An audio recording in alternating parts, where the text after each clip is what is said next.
ایک گاؤں میں دو دوست احمد اور بلال رہتے تھے۔ دونوں بچپن سے ایک دوسرے کے بہت قریب تھے اور ہمیشہ ساتھ کھیلتے، پڑھتے اور کام کرتے تھے۔ ایک دن احمد نے فیصلہ کیا کہ وہ شہر جا کر پڑھائی کرے گا تاکہ وہ ایک کامیاب انسان بن سکے۔ بلال نے احمد کو بہت دعاؤں کے ساتھ رخصت کیا۔ احمد نے شہر جا کر خوب محنت کی اور پڑھائی مکمل کی۔ وقت کے ساتھ وہ ایک بڑے افسر بن گیا۔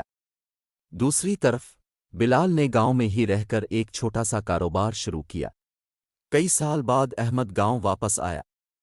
وہ مہنگے کپڑے پہنے اور بڑی گاڑی میں آیا تھا۔ گاؤں والوں نے اس کی بہت تعریف کی، مگر بلال نے اسے گلے لگا کر کہا، تمہاری کامیابی دیکھ کر مجھے بے حد خوشی ہوئی، مگر تم نے ایک چیز کھو دی۔ احمد حیران ہو کر بلال سے بولا، کیا کھو دیا؟ بلال مسکراتے ہوئے بولا، دوستی کا وہ انمول وقت جو ہم نے ساتھ گزارا تھا۔ یہ سن کر احمد کی آنکھوں میں آنسو آ گئے۔ اس نے بلال کو گلے لگایا اور کہا، تم بالکل صحیح کہتے ہو۔